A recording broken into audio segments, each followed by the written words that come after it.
Hay un olor muy particular que me persigue cuando cierro los ojos y viajo en el tiempo. No es el olor de la tierra mojada de mi infancia, ni el perfume dulzón de la mujer que amé toda la vida. Es el olor metálico y seco del ozono que salía de aquellas viejas máquinas de fotocopias, mezclado con el aroma de un café olvidado, que se enfriaba lentamente en una taza de porcelana astillada.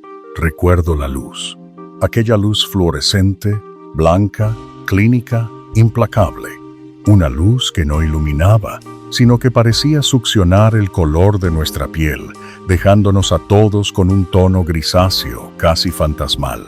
Si cierras los ojos, apuesto a que sabes de lo que hablo. Me dicen, los más jóvenes que hoy se cruzan conmigo, que a los 40 años se sienten perdidos. Me miran con esos ojos cargados de un cansancio que no es físico, sino espiritual, y me preguntan, ¿por qué? ¿Por qué odio tanto mi trabajo, si hasta gano bien? Si tengo el coche en la puerta, si puedo pagar las cuentas y aún me alcanza para las vacaciones. Ah, mis queridos, siéntense por favor. Quédense un momento aquí, al lado de este viejo. Ustedes odian su trabajo a los 40 años, y yo sé que no es por el sueldo. El dinero nunca fue el problema. El dinero es la anestesia, lo que duele, lo que los hace despertarse a las 3 de la mañana con el corazón latiendo descompasado contra las costillas, con los ojos clavados en el techo oscuro, escuchando la respiración de quien duerme a su lado. Lo que duele es la constatación silenciosa de que están vendiendo su única vida al pormenor. Recuerdo mi mañana de martes. Llovía. El sonido de las gotas golpeando el vidrio del gran edificio espejado donde yo pasaba más tiempo que en mi propia casa. Yo tenía 40 años. El traje me quedaba perfecto.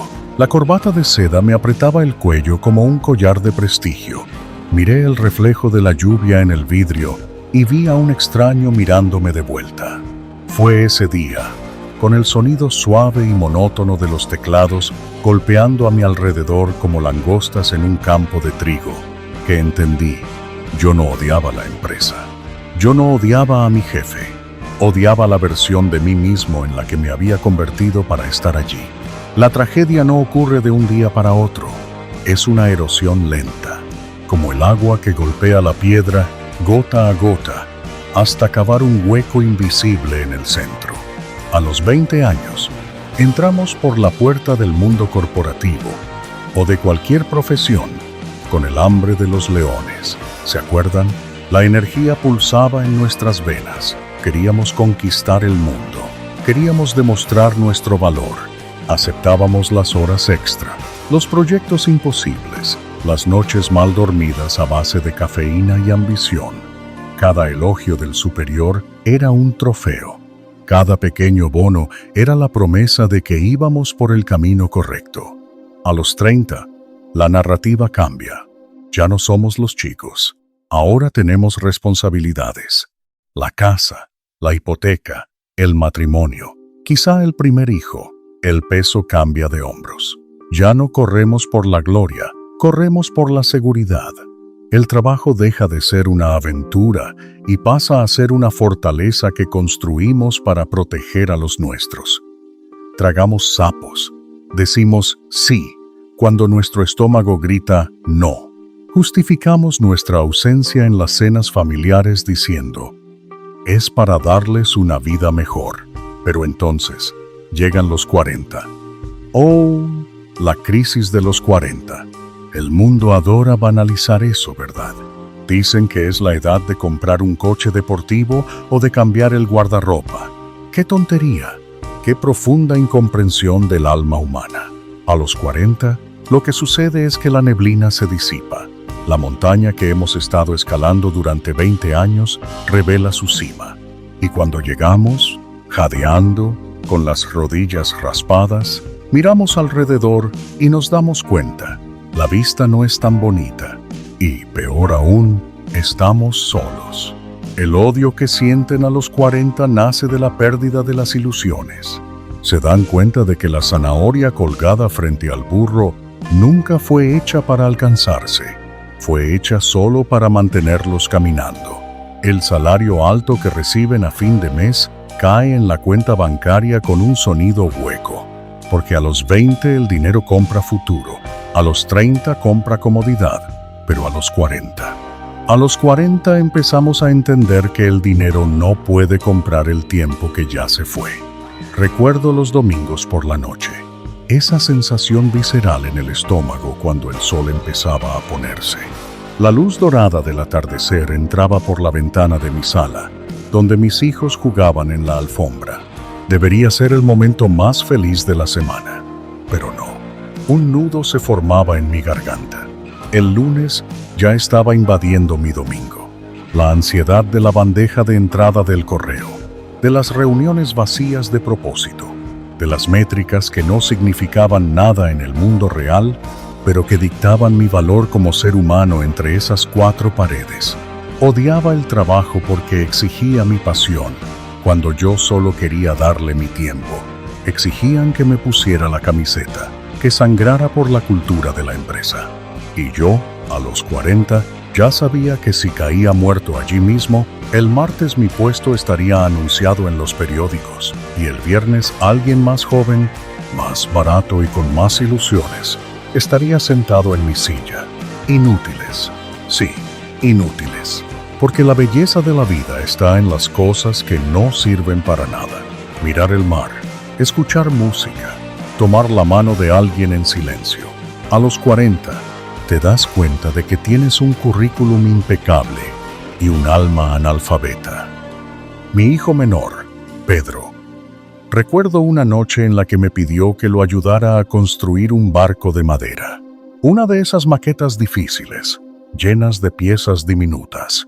Yo llegué a casa destruido, después de 14 horas resolviendo un problema que ni siquiera era mío, para una empresa sin rostro. Lo miré, con el pegamento en las manos, los ojos brillantes de ilusión, y lo único que pude decir fue: hoy no, hijo. Papá tiene que responder unos correos importantes. El fin de semana, te lo prometo, el fin de semana llovió, y yo dormí todo el fin de semana, porque mi cuerpo cobró la deuda del cansancio. El barco de madera lo construyó mi esposa. Hoy mi hijo tiene 45 años. Es un hombre hecho. Me ama, lo sé. Pero ese barco navega en las aguas de mi arrepentimiento todos los días de mi vida. El salario no compró ese barco de regreso. Todos tienen su punto de quiebre. No ocurre con una explosión. Ocurre con un chasquido, un sonido seco, casi imperceptible, de algo muy profundo rompiéndose dentro de nosotros. El mío ocurrió el día que cumplí 42 años. Era un jueves. La empresa decidió organizar una pequeña fiesta sorpresa en la sala de descanso. Una de esas celebraciones estériles. Un pastel de supermercado, tenedores de plástico frágiles, vasos de papel. Éramos unas 15 personas, apretadas en una sala con olor a microondas. Cantaron el cumpleaños de forma arrastrada, mecánica, mientras miraban sus relojes. Mi director me dio un abrazo rápido y dijo: «Felicidades, querido. Y recuerda que los informes del último trimestre tienen que estar en mi escritorio antes de las 5. Hoy cumples años». Pero el mercado no perdona. Se rió. Todos se rieron. Yo también me reí. Pero cuando clavé el tenedor de plástico en ese pastel esponjoso, sentí un sabor a cenizas en la boca. Pedí permiso. Caminé por los pasillos alfombrados de gris, escuchando el sonido apagado de mis propios pasos. Entré al baño de hombres. Cerré la puerta del cubículo principal.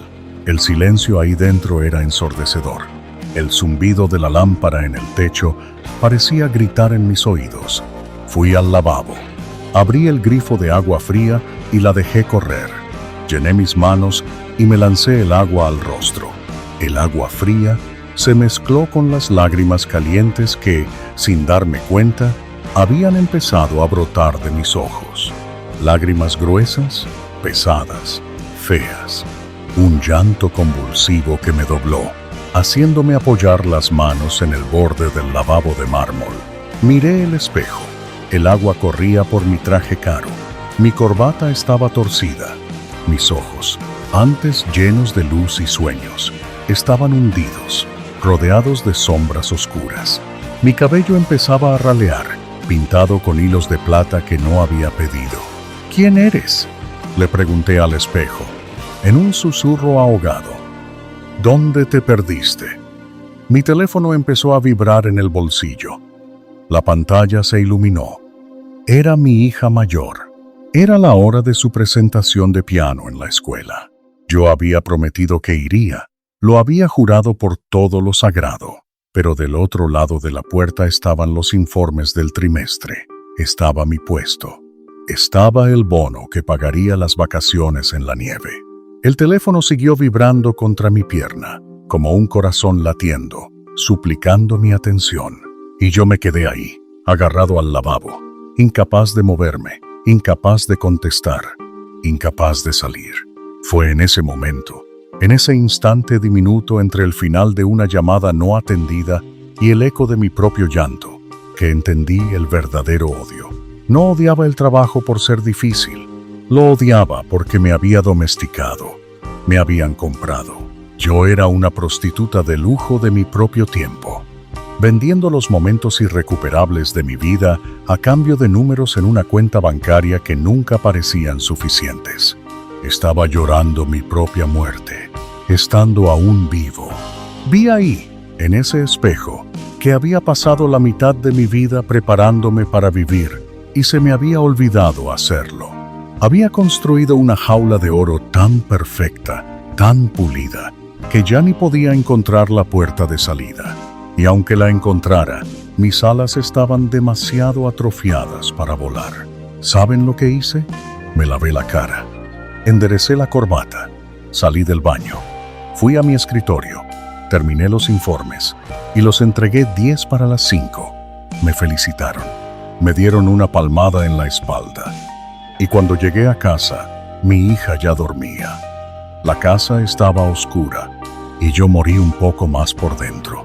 Da miedo, porque puedes ver claramente la orilla de donde partiste y por primera vez vislumbras la orilla donde la vida termina.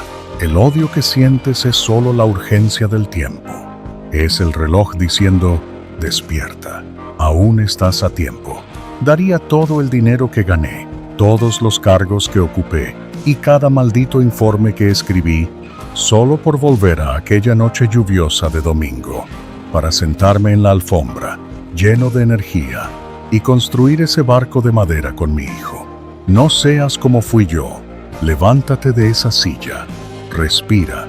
Recuerda quién eras antes de que el mundo te convenciera de quién debías ser. El trabajo es solo trabajo, joven. Pero la vida, la vida es un espectáculo maravilloso y trágicamente corto. No la pases mirando el reloj, esperando la hora de salida. Sal ahora de tu propia prisión. Sal ahora y ve a vivir.